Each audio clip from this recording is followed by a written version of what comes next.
Amigos, como les comentamos anteriormente, estamos con un tocayo, es el químico farmacéutico John Ponce, quien es miembro del Colegio Químico Farmacéutico del Perú. Además es profesor de bioquímica y farmacología en muchas universidades del Perú, con quien vamos a hablar sobre un tema muy importante que son los medicamentos. Generalmente muchos de nosotros tenemos la costumbre de automedicarnos e incluso ir y preguntarle al farmacéutico qué puedo tomar para qué o cuál enfermedad, y ahora mi tocayo nos va a dar mucha información sobre esta parte que no deberíamos hacer. Bienvenido, Doc, aquí al programa Salud Digital, y por favor, háblenos un poco sobre los medicamentos y cómo es que un medicamento, digamos, para poder salir a la venta al público y poder llegar a nuestras manos, todas las etapas que pasa para poder tener un medicamento, una simple pastilla y poder tomarlo. Muy amable, gracias por la invitación también, doctor John. Sí, indudablemente es bueno que se conozca o conozcamos en forma rápida, digamos, la ruta a seguir para poder elaborar un medicamento o cualquier medicamento. Y eso es muy importante para poder tomar conciencia y responsabilidad. Detrás de ello hay todo un conjunto de procesos que lo voy a simplificar. Primero, cuando uno, por ejemplo, descubre que una determinada planta tiene una acción terapéutica, luego de eso hay un proceso de aislamiento, hay que tratar de ver cuál es el metabolito y el responsable que, digamos, tenga esa acción farmacológica. Luego de eso, una vez identificado, se hace una estructura orgánica y que posiblemente los grupos funcionales que están enmarcados en ello, para luego ya definir la ruta con animales de laboratorio, que es la fase preclínica. Okay. En la fase preclínica, a esa molécula le espera hacer un seguimiento de definir las dosis tóxicas, las dosis letales. Y las dosis terapéuticas. Exactamente. Pasa a lo que se llama toxicidad crónica, subcrónica, es decir, varias estancias para definir de que el animal obviamente nos pueda brindar los límites o los márgenes de seguridad, al menos como unidad viva. Claro. Eso es muy importante. Que si ese metabolito fuera muy tóxico, obviamente no se va a seguir evolucionando. Una vez que ya se definió la dosis también, obviamente, por decir, en tanto de masa y tantos gramos o miligramos de ese metabolito, pasa a la siguiente fase, que es la fase clínica, y hay una fase 1, 2, 3, y la fase 4 es muy importante hablarla también, pero en especial las primeras fases clínicas, la fase 1, 2 y 3, que es la parte con voluntarios, ¿no? que pasan los medicamentos, aumentando el número de personas que van tomándolo. Pero si bien es cierto, la fase preclínica es un modelo a seguir, no siempre se va a replicar con lo que funcionaría el ser humano. Pero lo importante es tener ese criterio. Y, doctor, la fase 4 es la fase de la farmacovigilancia. Es justamente donde, como químicos farmacéuticos, estamos en ello. Cuando ya el mercado llegó a las manos de la población, ya tiene este medicamento, entonces hay que hacer la observación, porque obviamente las reacciones adversas podrían hacer algunos cambios que no estarían esperados en la investigación. Claro, digamos que la farmacovigilancia ya es cuando el medicamento salió a la venta, uno lo puede adquirir libremente, bueno, no tan libremente, ahora es como receta médica en la farmacia, y a pesar de que ya salió y se hicieron todos los estudios, ¿se le sigue haciendo una vigilancia a todos los fármacos? ¿O se escogen por grupo? No, todos. Todos ingresan a esta fase. Ahí lo que se llama la hoja amarilla, la hoja de reporte. Okay. En mi experiencia personal también he sido propietario de oficina farmacéutica, ¿no? Y he tenido que hacer esos seguimientos y reportarlo. Hay técnicas, hay fichas, hay protocolos. No solamente en el Perú, sino esto es a nivel mundial. Así es. ¿Y a nivel mundial se sigue un estándar para hacer la farmacovigilancia de todos los productos? Correcto, la OMS, que es el que lidera todo esto, y las autoridades, aquí como en el Perú, nuestros ministerios, se suman todos, al igual que nuestras autoridades y obviamente los colegios que están en el área de salud. Todos seguimos una ruta. obviamente, porque lo que es el impacto es en la defensa de la salud pública, es la población finalmente el que va a tomarlo, claro, el que va a consumirlo, ¿no? Ahora, yo me quería referir un poco a lo que acaba de mencionar en las etapas, la fase preclínica y la clínica. En la etapa clínica ya se hace, digamos, para conocimiento de nuestros televidentes, el tema de los estudios previos a lanzarlo al mercado con pacientes humanos. Lo que pasa que no es, digamos, como le puedo decir, es todo un protocolo. Claro. Tiene que pasar exámenes médicos, tiene apoyo médico, tiene todo un seguimiento. Claro. Le comento algo, en Francia, por ejemplo, hubo una experiencia, algo así, de un nuevo medicamento, pero que al final los pacientes tuvieron una reacción, ¿no? Lo importante que eso está siempre obviamente controlado, ¿no? O sea, lo que debe llamar acá, primar un poco la atención, es que los medicamentos nacen con un solo fin, tratar, curar. Okay. Lo que dice Paracelso, me gustaría recalcarlo acá. Paracelso dice que toda sustancia es tóxica, pero deja de serlo cuando entra en dosis. O sea, cuando entra en dosis, porque ya está controlado, está vigente su uso y su fecha. Súper estudiado. Correcto. Y esto son 10, 15 años. Claro. ¿No? Que luego, obviamente, la seguridad. Por ejemplo, una industria farmacéutica, para que ya el producto salga de su planta, supera más o menos 50 controles de calidad y todas las que se puedan someter, ¿no? Ya. Todo eso está sumado. ¿Y estos controles lo hace la OMS o la Organización Mundial de la Salud, la FDA? ¿Quién es el organismo encargado de regular estos 50 controles antes de que un producto salga al mercado? Esto está en base a la farmacopea. Okay. La industria farmacéutica, cuando elabora un medicamento, lo hace en base a la farmacopea. Está sumado a las autoridades, obviamente, a la FDA, al OMS. Quiere decir, hay toda una línea en conjunto. O sea, no se puede tomar nada sin un previo estándar.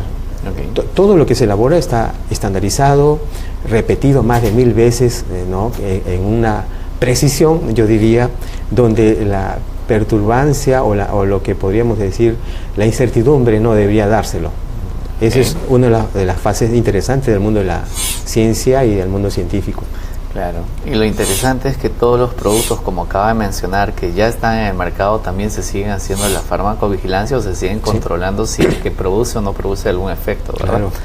Claro. Yo tengo particularmente, digamos, ahora estoy participando justo en un programa de farmacovigilancia sobre unos medicamentos que son súper antiguos, y a mí me sorprendió porque dije, oye, ya tiene más de 20 años de vigencia este medicamento y le siguen investigando, y eso como que llama la atención, pero también dice qué bien, ¿no? Porque uno no sabe qué factores o riesgos o factores adversos pueda producir.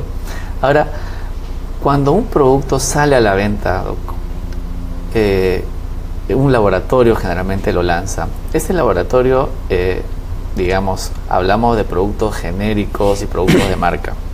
Generalmente lo lanza con un nombre de marca. ¿Después de cuántos años o de cuánto tiempo uno puede conseguir un producto genérico de este fármaco? Más o menos pasan 5 años o el periodo de la inversión de esa molécula, ¿no? Okay. Obviamente. O sea, entonces no es un tiempo definido, determinado, sino que va en relación a la inversión para conseguir. A la inversión, claro, porque son miles, millones de inversiones que están sumados ahí la investigación, horas, tecnología, máquinas, insumos, y obviamente todo eso está estipulado en ese periodo. Okay. Y hay un consenso obviamente universal que una vez cumplido toda esa inversión, obviamente pues se tiene que pasar obviamente para que el laboratorio pueda recuperar todo lo invertido en el descubrimiento de esta nueva molécula. Así es, y así otra vez se sigue reinvirtiendo a nuevas investigaciones. Uno de los detalles que llama la atención es que cuando más tecnología utiliza una empresa, las muestras no son muchas, son pequeñas, y con eso se van trabajando mucho más, ¿no? Hoy la tecnología acelera los procesos y da muchas dimensiones o mucha información de lo que podamos tener acá, ¿no? O sea, ese es uno de los detalles muy importantes de que debemos trabajar también e invertir en tecnología. Cualquier centro de control de medicamentos debe tener apoyo mucho en tecnología, porque esto va de la mano a darle la seguridad, también va de la mano a que las personas nos curemos en los periodos que se han prescrito. Que tenemos la seguridad de que cuando uno toma un fármaco le está haciendo efecto, ¿verdad? Así es, correcto. Ahora, Doc, volviendo al tema netamente de los fármacos, ¿cuántos tipos de fármacos existen o qué tipos de fármacos existen? Cuando decimos fármaco estamos hablando del principio activo. Okay. Si hablamos en el caso de un medicamento, ya diríamos que este medicamento tiene ahora actualmente hablamos como producto farmacéutico, y como producto farmacéutico está derivado en base a las vías de administración. Es decir, si está derivado para vía oral, vía intramuscular, vía subcutánea, vía rectal, vía vaginal, ¿no? Etcétera. Okay. Según esas líneas, obviamente se van generando los fármacos. Okay. En este caso, si decimos vía oral, habrá pues antiinflamatorios, antipiréticos, ¿no? Para facilitar la digestión, enzimáticos, etcétera, ¿no? Claro. Y así por cada una de las vías se van colocando los fármacos. Ahora, cuando uno empieza a tomar algunos fármacos, ve pastillitas que son duras o cápsulas que son medias blandas, o algunas cápsulas que son medias gelatinosas o que parecen una gomita de gelatina, otras que son líquidas, ¿no? ¿De qué depende la forma de producción de un fármaco? Por ejemplo, ¿de qué depende que un fármaco sea en cápsulas? ¿De qué depende que un fármaco sea en tabletas o que sea un jarabe? Aquí participan los principios físico-químicos, porque va a interactuar el medicamento, no solamente va ahí el principio activo, sino también van excipientes. Obviamente va a seguir una ruta desde que uno lo toma apoyado con un vehículo, como por ejemplo este sería el vehículo, ¿no? Al tomar un medicamento. Hay toda una ruta que la espera, como la pared gástrica, el sistema digestivo, y el diseño y la formulación ya está, digamos, establecido dependiendo los fines y los objetivos que se han diseñado. Por ejemplo, si fueran vitaminas, podrían ser unas cápsulas perladas. Hay tres tipos de cápsulas: unas cápsulas que le llamamos duras, unas cápsulas blandas y unas cápsulas que son así parecidas como una gomita. Claro. Y las que son de dos cuerpos y las que no son de dos cuerpos. Entonces cada uno tiene una forma... Un significado, ¿no? Sí, pero también está en base, como le digo, al perfil del paciente. Porque para un niño, para un adulto, para una persona de adulto mayor, pues las dimensiones también cambian, la percepción, la idiosincrasia, ¿no? De ver algo grande, pequeño. Claro. Y eso es una de las cosas que la industria farmacéutica obviamente las tiene estudiadas, preestablecidas. Y obvio que cada esto tiene toda una asesoría, todo un comité de expertos que están sumados a hacer su apoyo, ¿no? En la parte de la investigación, y es lo que le da la garantía del caso. Claro, entonces podemos concluir de que cada fármaco está diseñado precisamente por dónde se va a absorber básicamente y qué barreras va a superar para poder ser absorbido, ¿verdad? Así es. Bueno, amigos, estamos conversando con el químico farmacéutico John Ponce sobre el uso y abuso de todos los medicamentos. No se olviden de hacer sus preguntas a través de nuestro fanpage, que es Salud Digital Oficial, y también visitar a www.digitaltvperú.com, donde va a poder ver toda la programación. Con él volvemos.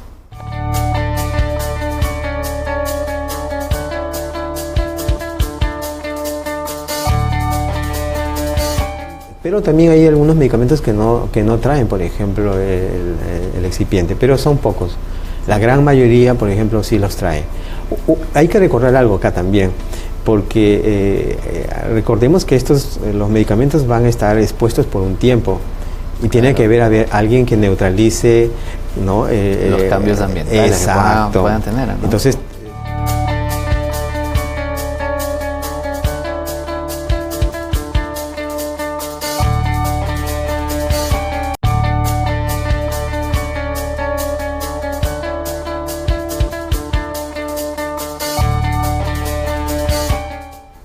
Amigos, continuamos con el programa. Estamos hablando con el químico farmacéutico John Ponce sobre el uso y abuso de los medicamentos. Y yo quería preguntarle, todo el mundo cuando empieza a leer los insertos de los medicamentos o las cajitas, generalmente dice tal producto y excipientes. ¿Qué es un excipiente? Muy interesante. Lo que ocurre es que hay medicamentos que por su principio activo, al hacer contacto, por decir, en la boca, tendríamos un sabor muy amargo que no nos gustaría.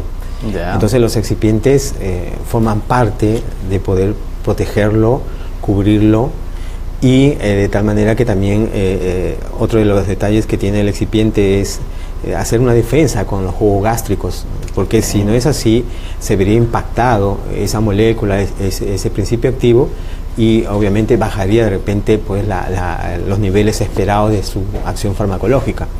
Entonces, eso es una de las razones, ¿no? Y los principios en un excipiente podría ser, por ejemplo, el almidón de maíz, féculas de trigo, por decir un ejemplo. Yeah. ¿No? Y esos son los que se les va agregando, ¿no? Okay. ¿Y estos excipientes van a tener todos los productos farmacéuticos? Sí. Digamos desde las gotas oftálmicas o las gotas orales, tabletas, pastillas. Porque hay tipos de excipientes. Hay algunos que actúan para aglutinarlos, otros actúan para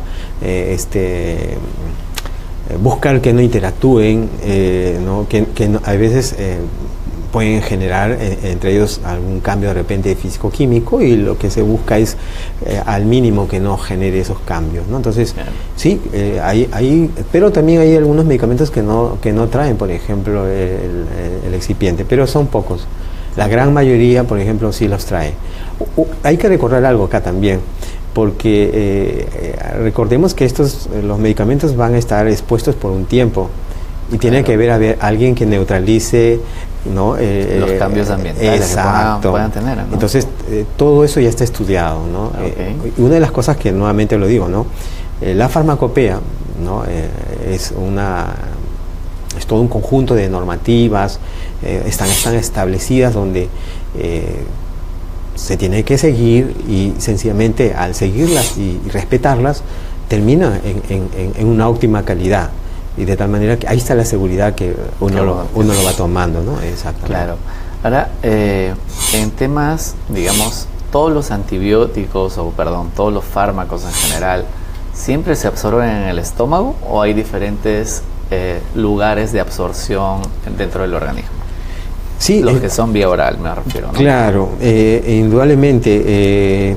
Bueno, ahí podríamos decir, cuando le decimos con capa entérica, con acción prolongada o con capa cubridora.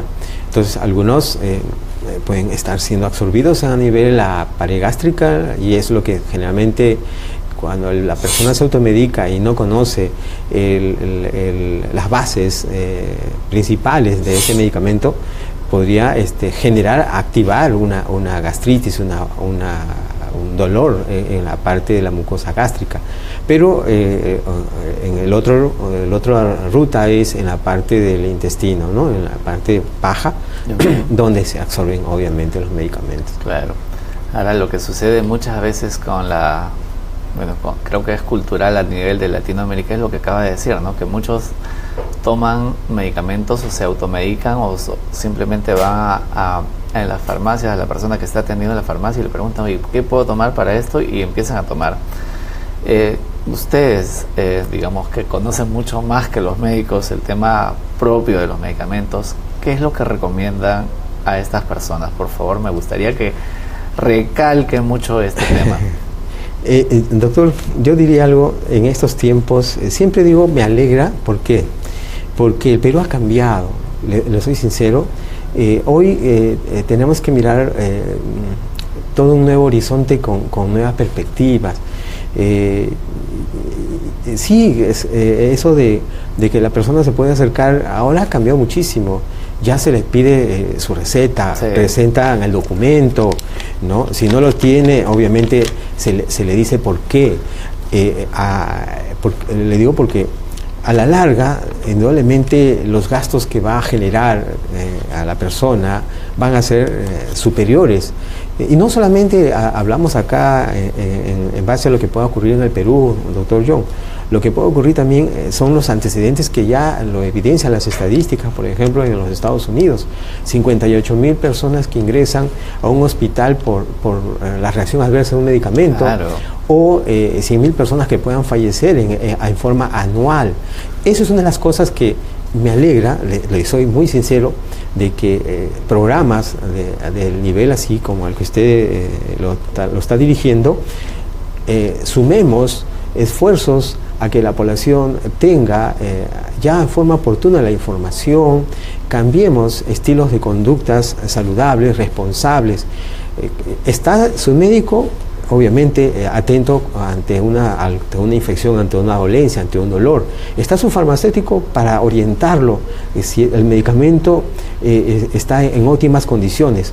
Una de las cosas que, ahora de mi punto de vista, doctor John, yo diría que hay que impulsar que las personas no solamente viene el inserto médico en claro. el frasco, hay que leerlo. Hay que leerlo. Sobre todo que muchos ni siquiera se toman la molestia de verlo, ¿no? Porque si viene un inserto en un producto farmacéutico que lo vas a tomar, por lo menos deberías estar enterado si es que de leerlo y ver qué cosas podría hacerte daño. Claro, ¿no? Si yo me automedico o tomo sobredosis o tomo fuera de la fecha que mi médico me ha prescrito, ¿no? Entonces, todos los medicamentos en sí merecen su atención, ¿no? Y su respeto, como yo le digo, ¿no? Entonces, si estoy cerca a mi hijo, estoy cerca a la familia, claro. el niño si ve, por más que sea un jarabe, sabor a fresa, sabor a frangüesa, de todas maneras es un medicamento que está destinado bajo un estudio. Claro. Y ese estudio recae acá justamente la información. Entonces, si estoy al lado de mi hijo y de repente mi hijo piensa que es un jarabe, como tiene sabor a fresa, es normal, ¿no? Yo agarraría el inserto y se lo puedo leer. Le digo, mira hijo, esto si yo me paso de las fechas, acá claramente me dice, me puede generar vómitos, náuseas, diarreas. O no solo de las fechas, sino hasta de los horarios, ¿verdad? Correcto. Porque la información que tienen los insertos, digamos que es un lenguaje no muy técnico, ¿no? Donde una persona podría entenderla claramente lo que dice. Y lo que hacemos es precisamente no leerla, ¿no? Justo en esa parte, doctor, cuando llega una receta a la oficina farmacéutica, el químico farmacéutico recepciona el documento, la valida, revisa todos los pormenores que está ahí, fecha vigente, la denominación común internacional, ¿no es cierto?, el principio activo y la dosis y todo lo demás, y cómo está estipulado. Y de tal manera que la persona se le orienta, ¿no? Se le explica, dice, bueno, aquí dice cada 8 horas, dice cada 24 horas, claro. Y al final nuevamente se le hace la retroalimentación a la persona. El personal también ahora, los que asumimos, los que estamos en ese rol, también brindamos capacitación. Claro. Entonces, si tiene el personal técnico, tiene que hacerle la transferencia y ellos tienen que seguir, obviamente, a la dirección de lo que es no abuso y uso. Claro. Hablamos acá del uso racional del medicamento. Claro, y no solamente el uso, sino hasta la forma de almacenamiento, la forma de guardarse. Por ejemplo, nos gustaría que usted nos pueda orientar cómo ir guardando los medicamentos. Por ejemplo, los frascos que tiene ahí son de color oscuros, hay otros frascos que vienen frascos transparentes. Eso, por favor, explíquenos por qué se dan los cambios de colores en los frascos. Muy interesante. Lo que ocurre es que los medicamentos, por su naturaleza funcional, molecular, algunos son sensibles a la luz, son sensibles al calor, okay. Son sensibles a la luz artificial. Esta luz también le puede afectar. Okay. De tal manera que una de las primeras protecciones que se le pone para reducir la longitud de onda de la luz solar es justamente el color ámbar. Okay. Y de esa manera evitamos que el medicamento no se sensibilice o no pueda generar un cambio, como de repente si yo lo hubiera tenido así un envase transparente, puedo notarlo medio azucarado, medio precipitados. Aprovecho un poquito, doctor, este momento en que nunca generen el cambio de su envase original. Si usted tiene en casa un envase bonito y de repente quiere trasladarlo, jamás lo haga eso, porque aquí el envase ya tiene toda una estabilidad por la industria y hay toda una formulación. Entonces, respételo, consérvalo. Lo que sí, a la pregunta que usted me dice, hay que almacenarlo bajo un ambiente limpio, seco, fresco, alejado de la luz solar y alejado de la luz artificial, alejado de altas temperaturas y del calor, para evitar de que no pierda su funcionalidad y el tratamiento. Si es que no me daría la garantía del caso, tendría que suspenderlo o acercarme, buscar a mi químico farmacéutico, ¿no?, del barrio, del confianza, y decirle, mira, noto que ha cambiado el olor. Entonces, ¿qué es lo que tengo que hacer? O lo ¿no? que pasa muchas veces es que tú abres el frasco, tomó la tercera parte y lo guardas para cuando se vuelva a enfermar. ¿Qué pasa con los jarabes que uno lo abre, usa la tercera parte y las 2 terceras partes se pueden guardar, se pueden almacenar, sobre todo los que vienen para preparar, ¿no? Los que te vienen en polvito y los que tienes que... Ya, es interesante esa pregunta también. En cuanto a esa forma de esa presentación, una vez abierto ya comienza a correr su actividad, su vida útil el medicamento. Está programado para sus 7 días, para su dosificación que se ha prescrito. Una vez abierto, comienza a correr ya la actividad. Quiere decir que ya no hay retroceso. Lo que sí, ¿en qué momento, digamos, que se podría suspender? En que si de repente lo tomo, tengo náuseas, llamo a mi médico o consulto al farmacéutico para que me diga, mira, acabo de tomar este medicamento y me siento mareado. Entonces, obviamente, el farmacéutico le dirá, un momentito, pare ahí y llame a su médico en este momento y él toma la decisión si le va a cambiar o va a seguir. Lo importante es que haya una comunicación permanente. ¿Por qué le digo, doctor John, esto? Porque a la larga hay muchos medicamentos que se mueven en todos los niveles, pero la idea es fortalecer la cultura. Creo que nuestro país ha cambiado en escenarios y la cultura del autocuidado es una de las cosas que hoy debemos seguir trabajándola, ¿no? No hay que bajar la guardia. Claro. Estoy viendo que ya hay promociones por las autoridades y eso es muy bueno. Yo los felicito a cada uno de ellos. Y sobre todo que ya las leyes también están cambiando y están pidiendo por lo menos receta médica para comprar un medicamento. Bueno, vamos a un corte y no se olviden, amigos, de poder hacer sus preguntas a través de nuestra fanpage, que es Salud Digital Oficial, y estamos conversando sobre el uso y abuso de los medicamentos con mi tocayo John Ponce. Volvemos.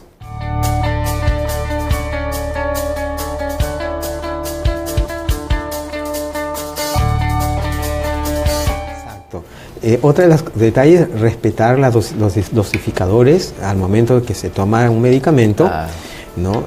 Lo que indique, si el doctor le ha dado una dosis 5, obviamente vertirlo y tomarlo, y luego esto se lava con agua hervida fría y secarlo. Claro. Inmediatamente esto cerrarlo, no hay que dejarlo.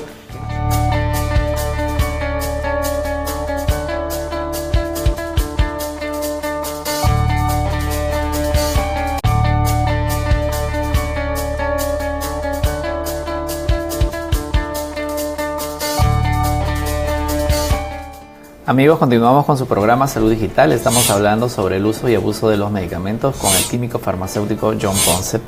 Y yo quería consultarle un par de cosas. Normalmente en las casas los medicamentos los guardamos ya sea en la cocina o ya sea en el baño, que son los sitios más comunes donde uno puede encontrar medicamentos. ¿Cuál es el mejor lugar para almacenar un medicamento? En este caso tendría que ser un ambiente alejado de la cocina, alejado... Porque en la cocina generalmente es más caliente por el tema de la cocción de los alimentos. Correcto. También alejado de donde está la ducha, donde si es que hay terma... Más humedad. Exacto. Debe ser un ambiente que esté lo más seco posible, como le digo. Importante el control de la humedad. Segundo, en que los medicamentos siempre hay que estar mirándoles las fechas de vencimiento, o sea, si es que los tengo ahí, así sea un alcohol, así sea una gasa, así sea una bendita, siempre no hay que descuidarnos viéndole la fecha de vencimiento, porque a veces hay accidentes que ocurren por eso. Puedo tener una loción antipirética, por ejemplo, y si está vencido, al final tengo alergia. Con un problema mayor. Exacto. Si por A o B, voy a poner esto como modelo, si tuviera un medicamento en estas condiciones y no lo tengo claro la etiqueta, ni hablar, esto tendría que darle de baja, suspenderlo inmediatamente. No podría darle de la transferencia. Por más que lo hayas escrito con plumón para saber de qué se trata. Exacto. Otro de los detalles, respetar los dosificadores al momento de que se toma un medicamento, ¿no? Lo que indique, si el doctor le ha dado una dosis 5, obviamente vertirlo y tomarlo, y luego esto se lava con agua hervida fría y secarlo. Claro. Inmediatamente esto cerrarlo, no hay que dejarlo así a la intemperie, estamos con una humedad muy alta. Otro detalle es que si yo uso algunas gotas para la vista, gotas oftálmicas, evitar no tocarlo, a veces con la mano, tenemos algún germen, una bacteria. Claro, que está contaminado. Exacto, ¿no? Y contaminamos. Y muchas personas agarran y tocan la punta del frasco, digamos, con la vista. ¿Esto podría causar algún problema? Las gotas se tienen que poner a cuánta distancia. Alejado, sí, correctamente, se deja que se libere en la parte de la conjuntiva. Se genera un pequeño saco, ¿no? La bolsa conjuntival, y se deja caer las gotas que se indiquen. Digamos que no deberíamos tocarla con la vista. No, para nada. Lo que puede pasar es que al entrar un contaminante le baja la potencia, le puede bajar la acción farmacológica. Entonces ya no tendríamos digamos, el resultado esperado que estamos buscando, ¿no? Claro. Qué importante lo que acaba de decir sobre las dosis, ¿no? Porque normalmente tienes un niño de 6 años que tiene 5 kilos más que otros y dicen, yo tomé una cucharita y encima las cucharitas de las casas. Debemos recordar que las dosis para niños generalmente, bueno, casi para todo va miligramos por kilo, ¿no? Sí. Y digamos que lo que usted acaba de decir es muy importante, de respetar las dosis, sobre todo del dosador que te viene con el frasco, porque una cucharita de casa no es lo mismo que una cucharita, el dosador que viene en los fármacos, o sí tiene alguna relación de esto. No, en absoluto. Físicamente se les puede ver aparentemente el mismo tamaño, la misma forma, pero si uno usa, por ejemplo, una probeta, que es un instrumento de vidrio que evalúa volúmenes, yo lo cargo, lo lleno y lo evalúo, puedo encontrar acá 6 mililitros, puedo encontrar 7 mililitros, hasta 8, completamente muy distorsionado a lo que tiene el volumen dispensador terapéutico. Entonces lo que puede generar es que puedo tomar demasiada dosis, o de lo contrario, cuando el médico lo prescribe, por decir, por 5 días este jarabe, es porque ya hay todo un estudio previo, ¿no? El peso, la masa del bebé, de la persona, la situación del diagnóstico que ha hecho ante de determinada enfermedad. Y si yo distorsiono, de repente no termino el jarabe en 7 días, lo estoy acabando en 3 días y medio, y ahí puedo aperturar, si es que es un antibiótico, a una farmacoresistencia, y ya es todo un problema, obviamente, ¿no? Claro, y sobre todo que hay muchas personas que dicen, oye, no me hace bien una cucharita, me tomo 2, o no me hace bien una tableta, me tomo 2 para sanar más rápido. ¿Sucede esto? Digamos que es recomendable tomar el doble de la dosis. En absoluto. Yo creo que, como yo le digo, ¿no? Se toma un medicamento porque había un diagnóstico, se toma un medicamento porque había una consulta previa a un facultativo, se toma un medicamento porque también ha habido el asesoramiento ante un documento que ha llegado, obviamente. Claro. Entonces, el farmacéutico complementa, ¿no? Y le dice, este medicamento se toma con alimento, alejado de los alimentos. Obviamente se le da la consejería, señor, deje el cigarrillo, deje la cafeína, deje el alcohol, porque de una u otra manera hay parte del proceso de la metabolización. Entonces, es importante esos detalles, ¿no? En la actualidad también existen muchos antidepresivos que son de uso común. ¿Qué podría pasar si es que una persona se automedica con tiene la receta de un antidepresivo y el amigo toma otro? Pero ¿qué es lo que podría pasar si es que hacen una sinergia de 2 o 3 antidepresivos diferentes? Cuando los medicamentos se interponen, podrían haber cambios como bradicardia, taquicardia, podría haber náuseas, vómitos, mareos, cefalea, exactamente, la visión, podría haber alteración, ser muy hiperactivo, o de repente la persona cambia su personalidad, su actitud. Hoy sí, es verdad, ese detalle también hay ansiolíticos, tranquilizantes que digamos que las personas en realidad deberían no tomarlo, solamente bajo un perfil. Pero sí, aquella persona que está tomando ese tipo de fármaco, le digo que también hay especialistas, médicos especialistas, que pueden sacarlo de la situación que se encuentra, ¿no? De repente, hoy con la coyuntura que tenemos, ¿no? El estrés, no sé, el mal humor de las cosas que se viven. Entonces hay que buscar un punto de cómo neutralizarlo. Y yo creo que esa forma es el deporte, el tener una mente positiva, el tomar alimentos saludables, naturales, y lo más importante, ¿no? Estar muy evocado a la familia, el salir, al interactuar, ¿no? Claro, que ya se perdió, ¿no? Que se perdió mucho. Es un detalle muy interesante. Claro. Ahora, en el tema de ciertos productos que producen adicción, digamos, también me gustaría que recalque sobre cómo es que uno puede llegar a una adicción a un producto farmacéutico. La adicción llegaría, doctor, cuando la persona se automedica. Primero, una cosa es ansiedad, otra cosa es depresión. No es lo mismo cuando, por ejemplo, me robaron el celular, un ejemplo, y hay un fármaco que está destinado, o como cuando yo tengo una noticia que me impresionó. Entonces, dependiendo del perfil de la situación social, psicológica, el fármaco se va a tener que canalizar, en primer lugar. O sea, por eso es que hay lo que se llaman tranquilizantes mayores, tranquilizantes menores, hay las benzodiazepinas, hay lo que se llama los psicofármacos, etcétera, etcétera. Cada uno de ellos son liberados bajo un perfil, bajo una situación clínica que el paciente se encuentra. Entonces, ahí sería contraproducente tomar un medicamento, y una de las cosas que sí le digo, que en el Perú ya las oficinas farmacéuticas han elevado muchísimo en que cualquier situación de ese nivel, la receta es primero. Al igual que el antibiótico y todo lo demás. No, en realidad todos los medicamentos ameritan un respeto y un documento de por medio. Sí, eso es cierto. Sobre todo con los fármacos ansiolíticos, ahora ya se tiene que hacer una receta por triplicado, y no todo médico puede recetarla. Son algunos que, digamos, están relacionados más con la salud emocional o mental. Algunas recomendaciones finales, por favor.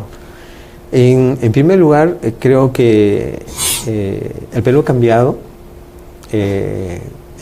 Este momento que estamos conversando es muy valiosísimo, la interacción entre un médico y un químico farmacéutico. Esto genera nuevas luces, cambios históricos. Creo que debemos seguir multiplicando, porque los tiempos se hacen en equipo, los trabajos se hacen en equipo. Y que ¿quién es el mayor beneficio? Nuestra población, no solo nuestra población, también nuestra propia familia, y no solamente nuestra propia familia, nuestros propios amigos en el trabajo. Cuando uno está en el trabajo y dice, oye, me duele la cabeza, ¿puedo tomar esta pastilla? No, un momento. Entonces hay situaciones de que la parte del medicamento no necesita, es una cuestión emocional, es una cuestión de que de repente, por decir un ejemplo, ¿no? Estoy comiendo mucho ají. y me arde el estómago, y por ahí un antiinflamatorio. Sigue comiendo ají más un antiinflamatorio. Claro, ¿no? Entonces por ahí con una consejería del farmacéutico le dice, bueno, oye, ¿sabes qué? Deja de hacerlo y eso va a limitar tus situaciones de la apertura. Pero no está comiendo ají, sino que tiene un dolor en la mañana y en la noche. Entonces ya el farmacéutico dice, no, a esto necesita un especialista, tienes que ir a un gastroenterólogo, por decir. Claro. Es justamente otro de los detalles, doctor John, es que en las oficinas farmacéuticas del químico farmacéutico está derivando mucho también a los especialistas. Le digo por experiencia profesional, ¿no? Al pediatra, al neumólogo, claro, al dermatólogo. Hoy las especialidades abren tremendas tribunas para la solución rápida, y eso las cosas que la población también debe hacerlas uso. Y sobre todo el trabajo en equipo, ¿no? De todos los profesionales de la salud en beneficio del paciente. Exacto, ese es lo más importante. Claro que sí. Bueno, muchísimas gracias, John, por haber acudido a nuestro programa, y amigos, no se olviden que tomar un medicamento sin receta médica puede traernos ciertos problemas, entre leves hasta mucho más serios. ¿Dónde lo podemos ubicar? ¿Algún teléfono de contacto, por favor? En la página web del Colegio Químico Farmacéutico, CQRF, Colegio Químico Farmacéutico del Perú.org. A través del colegio, en la página, podemos participar. Estamos trabajando en colegio, estamos brindando charlas. También estamos aperturando ya pronto un ambiente en el auditorio para hacer charlas abiertas al público, sí, y de tal manera que vamos a seguir informando, lo que ya lo estamos haciendo, pero claro, ahora mucho más incisivo. Qué interesante. Una población es grande no por el número de personas que tiene, sino por la cultura, en este caso la cultura sanitaria, que lo posee y que lo haga uso siempre con todo el respeto que se merece. Y sobre todo el conocimiento sobre lo que uno ingiere y el conocimiento sobre las enfermedades que pueda estar padeciendo, que es precisamente lo que venimos haciendo en este programa, de educar a los pacientes para que puedan tener una mejor respuesta ante cualquier eventualidad, ¿no? Bueno, muchísimas gracias. Gracias por asistir, y amigos, muchísimas gracias a ustedes por seguirnos. Si tienen alguna pregunta, no olviden de visitar nuestro fanpage, que es Salud Digital Oficial, y también www.digitaltvperú.com. Nos vemos, y no se olviden que prevenir es mejor que curar.